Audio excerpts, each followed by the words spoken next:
I was 43 years old when I found my mother's diary. She had been gone for 6 months. The funeral was quiet. The house was quieter. My sister and I were cleaning out the attic, boxing up old clothes and childhood memories, when I saw it tucked between two yellowed photo albums. A small brown leather notebook, worn at the edges. The kind you buy at a dollar store and forget about. I almost threw it away. But something stopped me. Maybe it was the way her handwriting looked on the first page. Soft. Careful. Like she was whispering. I sat down on the dusty attic floor and I started to read. At first, it was just normal things. Grocery lists. Reminders to call the dentist. A recipe for banana bread she never made. I smiled. It felt like hearing her voice again. But then I turned the page. And everything I thought I knew about my life started to crack. She wrote about me. About the day I was born. About the day she held me for the first time. But the words didn't sound like love. They sounded like fear. She wrote about my father. About arguments I never heard. About decisions I never knew were made. She wrote about a secret. A secret so big, it shaped my entire childhood. And she never told me. Not once. I sat there for hours. Reading. Crying. Trying to understand. My sister called my name from downstairs, but I didn't answer. I couldn't. Because with every page I turned, I realized something. My mother loved me. I never doubted that. But she also lied to me. And now, sitting alone in that attic with her words in my hands, I finally understood why my life always felt different. Why I never quite fit in. Why she looked at me the way she did. This is the story of what I found. And how it changed everything. My name is Eleanor. People call me Ellie. I grew up in a small town in Ohio. The kind of place where everyone knows your name, and your business, and your grandmother's maiden name too. We lived in a 2-story house with white shutters and a porch that creaked when you walked on it. My father worked at the post office. My mother stayed home and took care of me and my older sister, Margaret. Margaret was perfect. That's what everyone said. She had blonde hair like my mother. Blue eyes like my father. She was good at school. Good at making friends. Good at everything. I was different. I had dark brown hair. Brown eyes. I was quiet. Shy. I liked to read in my room instead of playing outside. My mother used to say I was her thoughtful one. But I could tell she worried about me. I didn't look like anyone in our family. People noticed. Neighbors. Teachers. Even strangers at the grocery store. They'd look at Margaret, then at me, then back at my parents, and you could see the question in their eyes. But no one ever said it out loud. Except once. I was 10 years old.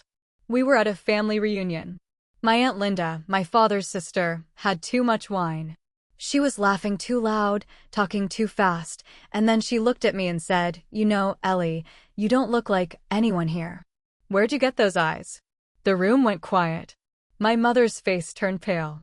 My father stood up so fast his chair almost fell over. He took Aunt Linda by the arm and walked her outside. I didn't understand what happened.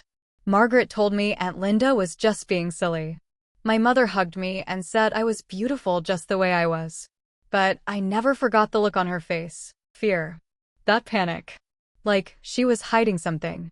Growing up, my mother and I were close. Not in the way Margaret and my mother were close. They shopped together. Did their nails together. Talked about boys and makeup and all the things I didn't care about.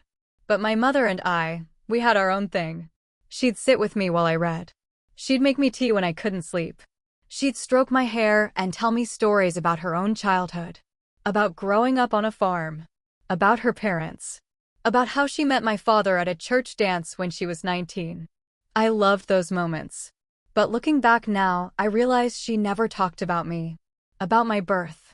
About the day I came into the world. Margaret's birth story was told 100 times. How my mother went into labor during a snowstorm. How my father drove her to the hospital with no headlights because the power was out. How Margaret came out screaming and pink and perfect. But my story? Silence. Whenever I asked, my mother would just smile and say, "You were a blessing, Ellie. That's all you need to know." I stopped asking after a while. My father was a good man. Quiet.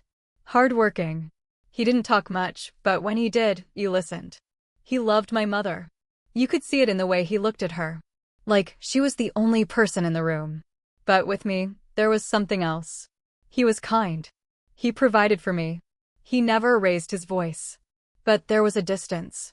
A wall I couldn't climb over. Margaret was his little girl. He'd throw her up in the air and catch her. He'd take her fishing. He'd call her his sunshine. With me, it was different. He'd pat my head. He'd ask about school. But it always felt formal. Like he was doing his duty. I thought maybe I wasn't interesting enough. Maybe I was too quiet. Too boring. But now I know. Holding back. Because I wasn't his. I didn't find that out until I read the diary. But even before that, there were signs. Little cracks in the story I'd been told my whole life. When I was 16, I needed a copy of my birth certificate for a school trip. My mother said she'd get it. But weeks went by, and she kept forgetting. Finally, I went to the county office myself. The woman behind the counter looked at my name. Looked at the computer. Frowned. She said. This is strange. What's strange? I asked. Your birth certificate was issued late. Like, years late. That doesn't usually happen unless there's an amendment or a legal issue. I didn't know what that meant. I took the paper and left. I showed it to my mother that night. She glanced at it, then put it in a drawer. It's fine, Ellie, she said. Just a clerical error. I believed her. Because why wouldn't I? College was my escape. I went to a state school 3 hours away. I studied English. I made a few friends. I fell in love with a boy named Daniel who played guitar and wrote bad poetry. I called home every week. My mother always answered. She'd ask about my classes. My roommates. If I was eating enough. My father would get on the phone for 30 seconds. You doing okay, Ellie? Yeah, Dad. Good. Here's your mother again. Margaret stayed close to home. She married her high school sweetheart. Had 2 kids by the time she was 25.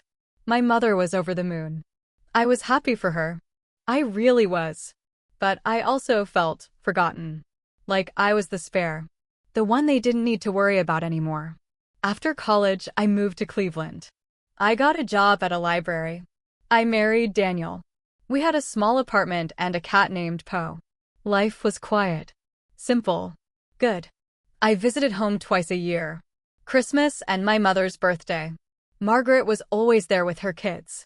My father would sit in his chair and watch football. My mother would cook too much food and fuss over everyone. Help her in the kitchen. We'd talk.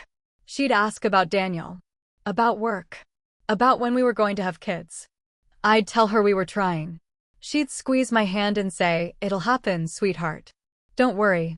But her eyes always looked sad when she said it. Like she was remembering something. Daniel and I never had kids. Not because we didn't want them. We tried for years. Doctors. Tests. Treatments. Nothing worked. It broke something in me.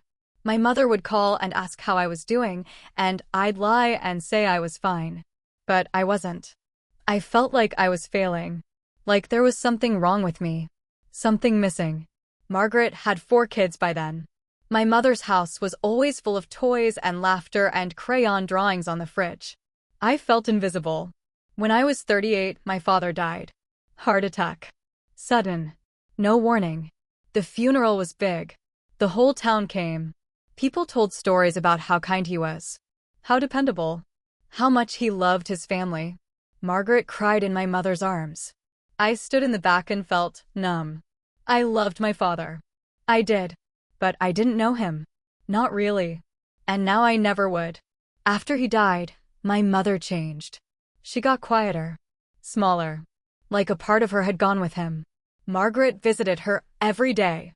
Brought the kids. Kept her busy. I called once a week. Visited once a month. I wanted to do more. But every time I walked into that house, I felt like a guest. Like I didn't quite belong. Margaret belonged. The kids belonged. I was just there. My mother got sick 2 years later. Cancer. Stage 4. Too late to do anything but make her comfortable. Margaret moved in with her. I came home and stayed in my old bedroom. Daniel stayed in Cleveland for work. For 3 months, I watched my mother fade. She slept most of the day. When she was awake, she'd hold my hand and smile. "I'm so glad you're here, Ellie," she'd whisper. "I'm not going anywhere, Mom." She'd close her eyes. "I love you. You know that, right?" "I know." There was something else in her voice. Something unfinished. I thought she'd tell me before she died. But she didn't. She passed away on a Tuesday morning. Quiet. Peaceful. Margaret and I were both there. We held her hands. And then she was gone. The weeks after my mother's funeral felt like walking through fog. Everything was muted. Distant. Like I was watching my own life from somewhere far away. Margaret handled everything. The obituary. The thank you cards. The bills. She was always good at that. Taking charge. Making lists. Getting things done. I helped where I could. I sorted through the kitchen. Packed up clothes. Called the utility companies. But mostly I just felt tired. Daniel came for the funeral, then went back to Cleveland. He had to work. I understood. Bills didn't stop just because someone died. I stayed. Margaret said we needed to clean out the house before we could sell it. She had her hands full with the kids. I had time. So I stayed. The house felt different without my mother in it. Empty. Cold. I'd walk through the rooms and expect to see her. Sitting in her chair by the window. Standing at the stove. Folding laundry in the hallway. But she wasn't there. Just me. And the silence. Margaret would stop by every few days. She'd bring the kids. They'd run around and make noise, and it felt good. Like the house was alive again. But then they'd leave. And I'd be alone. One afternoon, Margaret and I were sitting at the kitchen table. Drinking coffee. Talking about what to do with the house. "I think we should sell it," she said. "Neither of us can live here. And it's too much work to keep up." I nodded. "Yeah, that makes sense." She stirred her coffee. "We'll split everything 50-50. The house. The savings. Whatever's left." "Okay." She looked at me. "Are you all right, Ellie?" "I'm fine." "You don't seem fine." I shrugged. "I just miss her." Margaret reached across the table and squeezed my hand. "I know. Me too." But I didn't think she missed her the same way I did. Margaret had answers. She had memories. She had a lifetime of feeling like she belonged. I had questions. A few days later, Margaret asked me to clean out the attic. "I can't do it," she said. "Too many stairs. My knee's been bothering me." I didn't mind. I liked the attic. It was quiet up there, tucked away from the rest of the world. I climbed the narrow stairs and pushed open the door. The attic was full of boxes. Old furniture. Christmas decorations. Things my parents had kept for decades, but never used. I started sorting. This pile for trash. This pile for donation. This pile for keeping. It took hours. I found Margaret's old report cards. My father's army uniform. My mother's wedding dress, wrapped in plastic and smelling like lavender. I sat on the floor and cried holding that dress. Then I saw the box. It was in the corner, under a stack of old blankets. A small cardboard box with no label. I pulled it out. Inside were photo albums. Letters tied with string. A small jewelry box. And the diary. I opened the first photo album. Pictures of my mother when she was young. Smiling. Pretty. Standing next to my father in front of a car I didn't recognize. Pictures of Margaret as a baby. My father holding her. My mother kissing her cheek. I kept flipping. More pictures of Margaret. Her first birthday. Her first day of school. Halloween costumes. Christmas mornings. Then, nothing. No pictures of me as a baby. No hospital photos. No first birthday. No first steps. The next pictures were of me at maybe 3 or 4 years old. Standing stiffly in the front yard. Not smiling. I frowned. Where were the baby pictures? Everyone has baby pictures. The album aside and picked up the diary. It was small. Leather-bound. The edges were worn soft. I opened it. The first page was dated April 12th, 1981. The year I was born. My heart started beating faster. I turned the page. And I started to read. April 12th, 1981. I don't know how to write this. I don't even know if I should. But I need to put it somewhere. I need to say it out loud, even if it's just on paper. We brought her home today. Her name is Eleanor. Ellie. She's beautiful. Tiny. Perfect. But she's not mine. I stopped breathing. I read it again. But she's not mine. What did that mean? My hands were shaking. I kept reading. Richard and I tried for so long to have another baby. After Margaret, we tried for years. Nothing worked. The doctors said it probably wouldn't happen. I was heartbroken. Richard said we should be grateful for Margaret. And we were. We are. But I wanted another child. I wanted to give Margaret a sibling. I wanted to fill this house with love and noise and life. And then, Linda called. Linda. My Aunt Linda. The one who asked where I got my eyes. She was crying. She said she didn't know what to do. She said her daughter was in trouble. Her daughter. My niece. Sarah. Sarah was 17. Just a kid. And she was pregnant. She didn't want to be. She wasn't ready. The father was gone. Her whole life was ahead of her. Linda begged me. She said Sarah wanted to give the baby up for adoption. But Linda couldn't stand the idea of her grandchild going to strangers. She asked if Richard and I would take the baby. Raise her as our own. Give her a life. I couldn't breathe. I was reading the words, but they didn't make sense. Sarah. My cousin Sarah. She was my mother? I told Richard. He didn't want to do it at first. He said it was complicated. That people would ask questions. But I convinced him. I told him this was our chance. Our miracle. We could give this baby a home. A family. A life full of love. And we could help Sarah. Let her finish school. Let her have a future. So we agreed. We told everyone I was pregnant. I wore loose clothes.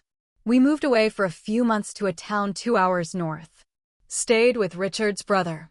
When Sarah went into labor, we were there. I held her hand. I watched her cry. I watched her hold the baby for 10 minutes before she handed her to me. And then we left. We came back home with Eleanor. And we never told anyone the truth. I dropped the diary. My whole body was shaking. I stood up.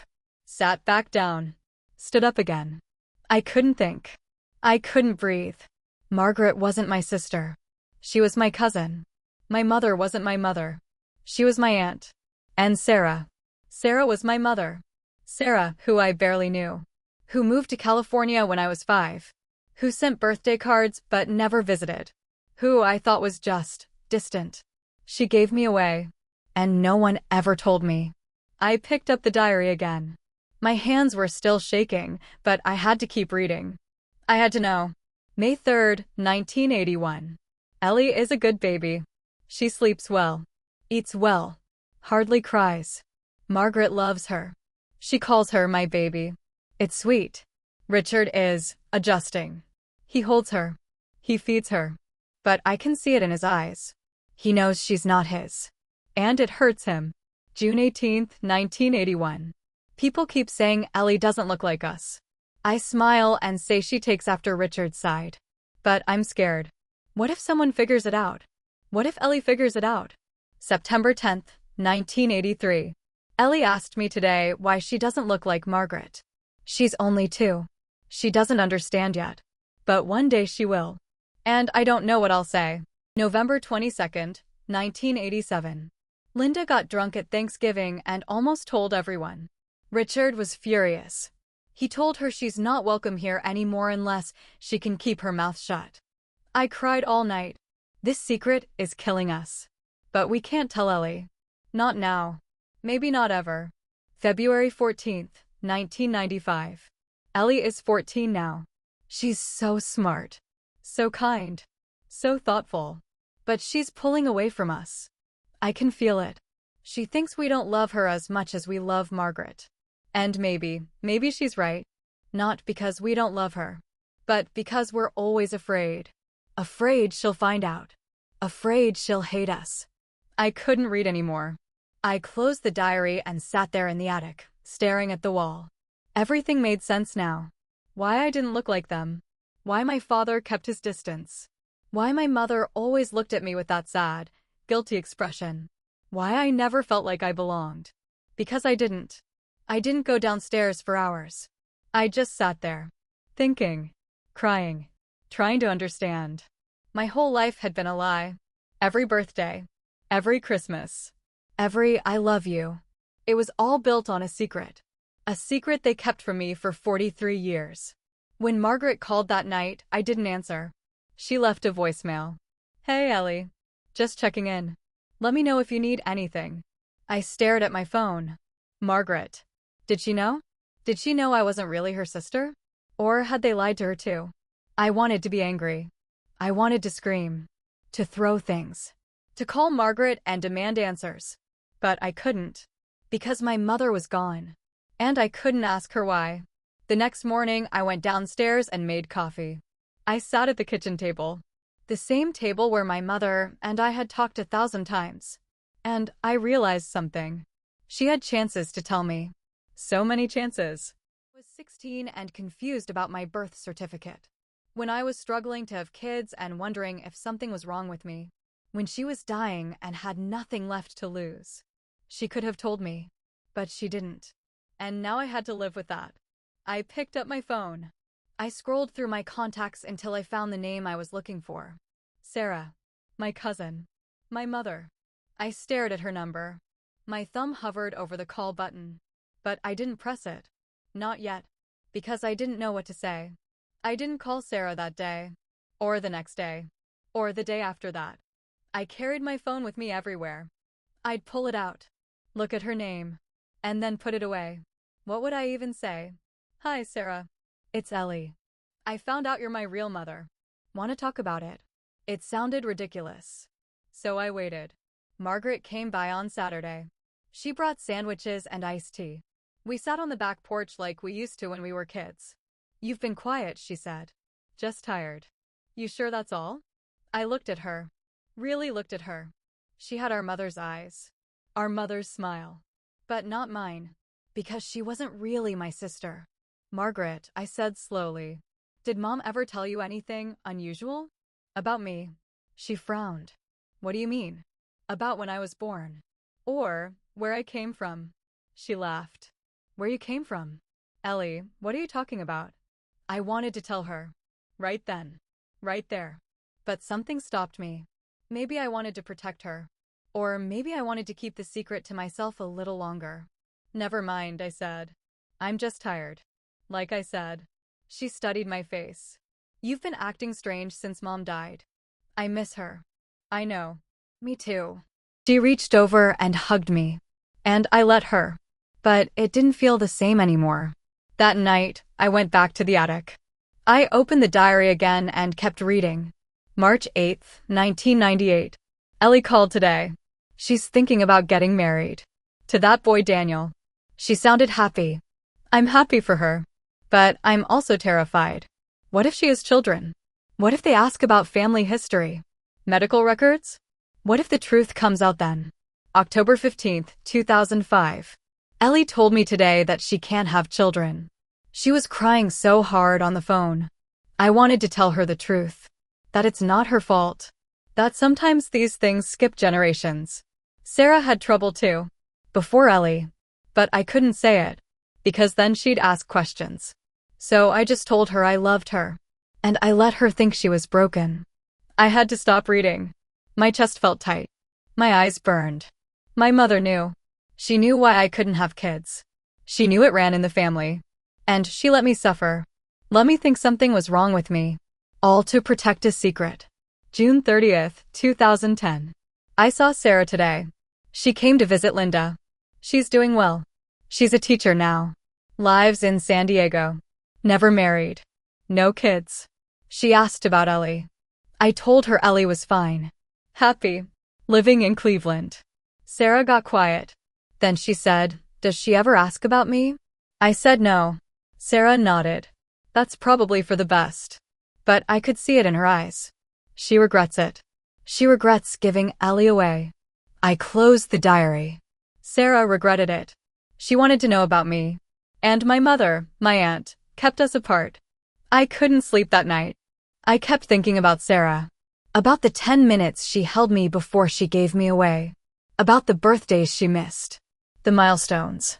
The life. Did she think about me? she wonder what I looked like? What kind of person I became? Or did she just move on? The next morning, I made a decision. I was going to call her. I didn't care if it was awkward. I didn't care if it hurt. I needed answers. I needed to hear her voice. I needed to know why. I sat on the porch, took a deep breath, and dialed her number. It rang once, twice, 3 times. My heart was pounding. Then she answered. Hello. Her voice was soft, a little raspy, like she'd just woken up. Sarah? Yes. Who's this? I hesitated. It's Ellie. Silence. Long, heavy silence. Ellie, she finally said. Oh my God. Ellie. Yeah, it's me. Is everything okay? Is Linda okay? Linda's fine. Everyone's fine. Then, why are you calling? I didn't know how to say it, so I just said it. I found my mother's diary. Another silence. Longer this time. Oh, she whispered. Yeah, Ellie, I know, I said. I know you're my mother. I heard her breath catch. I'm so sorry, she said. I'm so sorry. Why didn't you tell me? Because I couldn't. Your mother, your aunt, she made me promise. She said it would hurt you, that it would confuse you. So you just disappeared? I didn't want to. I wanted to be in your life. But every time I tried, your mother said it was too risky.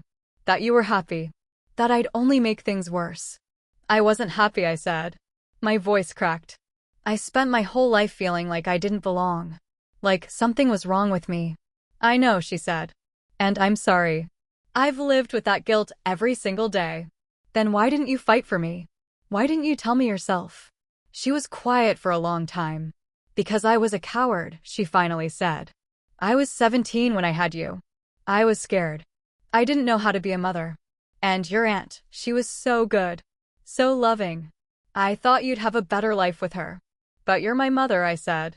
Not her. I know. We sat in silence. I didn't know what else to say. Sarah said quietly. Can I ask you something? Okay. Do you hate me? I thought about it. I thought about the last 43 years. The confusion. The pain. The feeling of never quite fitting in. I don't know, I said honestly. I don't know how I feel. That's fair. I need time. I understand. But I want to know you, I said. I want to know who you are. Who I am. Her voice broke. I'd like that. We talked for another hour. She told me about her life. About teaching 5th grade. About her little apartment by the beach. About the cat she rescued last year. I told her about Daniel. About my job at the library. About the house I was cleaning out. It was strange. Talking to her. She was a stranger. But she was also my mother. And for the first time in my life, I felt like maybe I could understand where I came from. When we hung up, I sat on the porch for a long time. The sun was setting. The air was cool. I felt lighter. Not healed. Not whole. But lighter. Because now I knew. I went inside and picked up the diary one more time. There was one more entry I hadn't read yet. The last one. April 3rd, 2024. I'm dying. The doctors say I have maybe a few months. I'm not afraid of death. I'm ready. But I'm afraid of what I'm leaving behind. Ellie still doesn't know. And I don't have the courage to tell her. I want to. God, I want to. But what if she hates me? What if she never forgives me? I couldn't bear that. So I'm writing this instead. Ellie, if you ever find this, I'm sorry. I loved you like you were my own. I did the best I could. And I hope someday you can forgive me. I closed the diary. And I cried. Not because I was angry, but because I understood. My mother wasn't perfect. She made mistakes. She made mistakes. She kept secrets. But she loved me. In her own complicated, flawed, human way. She loved me. I didn't tell Margaret right away. I thought about it. Every time she called. Every time she stopped by. But I couldn't find the words. How do you tell someone that you're not really their sister? That the family they thought they knew was built on a lie? So I waited. I kept cleaning the house. Packing boxes. Sorting through memories that belonged to someone else's life. And I kept thinking about Sarah. A week after our phone call, Sarah called me again. I've been thinking, she said. Would you want to meet? In person? My heart jumped. Where? I could fly to Ohio. Or you could come here. Whatever you're comfortable with. I thought about it. The house. Margaret. The town where everyone knew me as someone I wasn't. I'll come to you, I said. Are you sure? Yeah. I need to get out of here for a while anyway. Okay, she said softly. I'll send you my address. I told Margaret I needed a break. That I was going to visit a friend in California for a few days. She didn't question it. She just hugged me and told me to take care of myself. I felt guilty lying to her. But I wasn't ready yet. The flight to San Diego felt long. I sat by the window and watched the clouds. I tried to imagine what Sarah would look like. What she would sound like in person. I tried to imagine what I would say. But my mind was blank. When I landed, Sarah was waiting for me at the baggage claim. I recognized her immediately. She had my eyes. Dark brown. Deep. The same eyes I'd seen in the mirror my whole life and never understood. She was tall. Thin. Her hair was streaked with gray. She wore jeans and a blue sweater and she looked nervous. We stood there for a moment, just looking at each other. And then she stepped forward. Ellie, she said. Hi. She opened her arms. Hesitated. Can I? I nodded. She hugged me. And I let her. It felt strange. Hugging someone who was a stranger. Someone who was my mother. But it also felt right. I drove to her apartment in silence. She lived near the ocean. I could hear the waves from her front door. Her apartment was small. Clean. Filled with books and plants and pictures of students she'd taught over the years. Do you want tea? She asked. Sure. She made us tea and we sat on her couch. For a long time, neither of us spoke. Then she said, I don't know where to start. Me neither. She smiled sadly. This is harder than I thought it would be. Yeah. She looked down at her hands. I thought about you every day, Ellie. Every single day. Then why didn't you reach out? Because I was afraid. And because your mother, your aunt, she convinced me it was better this way. That you were happy. That I'd only complicate things. But I wasn't happy, I said. I spent my whole life feeling like I didn't fit. Like something was wrong with me. She closed her eyes. I know. And I'm so sorry. I just don't understand. If you thought about me every day, why didn't you fight for me? Because I didn't think I deserved you. Her voice broke. I was 17, Ellie. I was a kid. I didn't know how to take care of myself, let alone a baby. And your aunt, she wanted you so badly. She promised me she'd give you everything I couldn't. She did, I said quietly. She gave me a home. A family. She loved me. Then maybe I made the right choice. But it wasn't the whole truth. Sarah looked at me. No, it wasn't. We talked for hours that day. She told me about my father. A boy she dated in high school. He left when he found out she was pregnant. She never heard from him again. She told me about the day I was born. How scared she was. How she held me and counted my fingers and kissed my forehead. She told me about the day she gave me away. How she cried for weeks. How her mother, Linda, told her she did the right thing, but Sarah never believed it. She told me about the years after. How she finished high school, went to college, became a teacher, moved as far away as she could because staying close hurt too much. And she told me about the guilt. The constant, heavy guilt of knowing I was out there and she wasn't part of my life. I wanted to write to you, she said. So many times. But your aunt said it would confuse you. That it would hurt you more than help. She was wrong, I said. Maybe. Or maybe she was just trying to protect you. And me. That night, Sarah made dinner. We sat at her little table and ate pasta and salad and talked about smaller things. Books we liked. Movies we'd seen. Places we wanted to travel. It felt normal. Easy. Like maybe, in another life, this was what it could have been. Before I left the next day, Sarah gave me a box. What's this? Things I kept. From when you were born. I know your aunt probably had baby pictures and keepsakes, but these are mine. I opened the box. Inside was a hospital bracelet with my name on it. A tiny hat they'd put on me in the nursery. A Polaroid picture of Sarah holding me, her face exhausted but smiling. And a letter. I wrote that the day I gave you to your aunt, Sarah said. I never sent it. But I want you to have it now. I looked at her. Can I read it? Whenever you're ready. I waited until I was on the plane to read it. I pulled the letter out of the box and unfolded it carefully. Her handwriting was young, shaky, but the words were clear. Dear Ellie, I don't know if you'll ever read this. I don't know if I'll ever have the courage to give it to you. But I need to write it. I need you to know. I'm giving you to my aunt today. To the woman you'll call Mom. And it's the hardest thing I've ever done. I'm not ready to be your mother. I wish I was. I wish I could keep you and love you and give you everything you deserve. But I can't. So I'm giving you to someone who can. Take care of you. She'll love you. She'll give you a life I never could. And I'll spend the rest of my life wondering what you look like. What you sound like. What kind of person you'll become. I hope you're happy. I hope you're loved. I hope someday you'll understand. I'm so sorry. Love. Sarah. I folded the letter and put it back in the box. And I cried. Not because I was angry, but because I finally understood. Sarah didn't abandon me. She gave me a chance. And my mother, my aunt, she gave me love. They both did the best they could. And maybe that was enough. When I got back to Ohio, I called Margaret. Can you come over? I asked. Sure. What's going on? I need to tell you something. She came that evening. We sat in the living room. The same room where we'd grown up. Where we'd played as kids.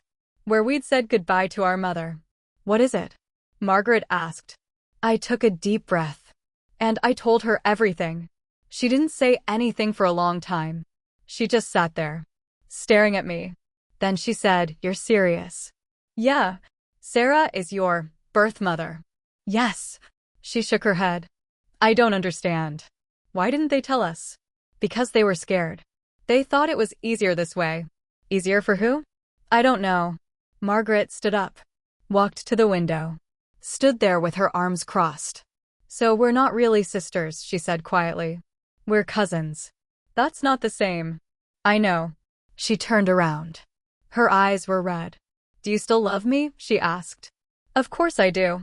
Even though we're not really sisters? Margaret, you're the only sister I've ever known. That doesn't change. She started to cry. And I hugged her. And we stood there, holding each other, trying to make sense of a family that was more complicated than we ever knew. It's been 6 months since I found the diary. 6 months since my world turned upside down. And I'm still figuring out what it all means. Margaret and I are okay. It took some time. Some long conversations. Some tears. But we're okay. She still calls me her sister. And I still call her mine. Because that's what we are. No matter what a piece of paper says. Blood doesn't always make you family. Love does. I talk to Sarah once a week now. We video chat on Sunday mornings. She tells me about her students. I tell her about the library. Sometimes we talk about the past. Sometimes we don't. We're learning each other. Slowly. Carefully. She's not my mom. Not in the way my aunt was. But she's something. Someone important. Someone I'm glad to know. And that's enough. I sold my mother's house last month. Margaret and I split the money like we planned. We donated most of the furniture. Kept a few things that mattered. I kept the diary.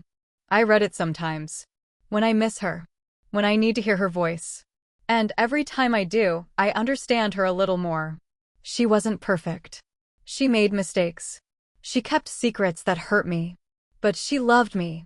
In her own complicated, messy, human way. She loved me. I think about forgiveness a lot these days. Can you forgive someone who's gone? Can you forgive them for something they thought they were doing out of love? I don't have all the answers yet. But I'm trying. Daniel asked me the other day if I regret finding the diary. I thought about it. And I said no. Because the truth, even when it hurts, is better than living in the dark. I spent 43 years wondering why I felt different. Why I didn't belong. Now I know. And knowing, even when it's painful, gives me peace. I'm learning that family is complicated. It's not just about who gave birth to you or who raised you. It's about who shows up. Who stays. Who loves you even when it's hard. My aunt showed up. She stayed. She loved me. Sarah loved me enough to let me go. Margaret loves me even though our bond is different than we thought. And I love them all. In different ways. For different reasons. But I love them. I don't know what happens next. Maybe Sarah and I will get closer. Maybe we'll stay just as we are. Maybe Margaret and I will feel like real sisters again. Or maybe we'll redefine what that means. Maybe I'll find more secrets in that attic. Or maybe I've found them all. I don't know. But I'm not afraid anymore. Life isn't a straight line. It's messy. Complicated. Full of secrets and surprises and things that don't make sense. But it's also full of love. Imperfect, complicated, sometimes painful love. And that's what matters. If you're listening to this and you're carrying a secret, I want you to know something. The truth doesn't always fix things. But it does set you free. And freedom, even when it hurts, is worth it. My name is Eleanor. And I finally know who I am. Thank you for listening to Eleanor's story. What would you do if you discovered a secret like this? Would you reach out to your birth parent, or would the truth be too painful? I'd love to hear your thoughts in the comments below. Your stories and perspectives mean so much to me. If this story touched your heart, please like this video and subscribe for more emotional life stories. There are many more journeys waiting for you. Until next time, take care.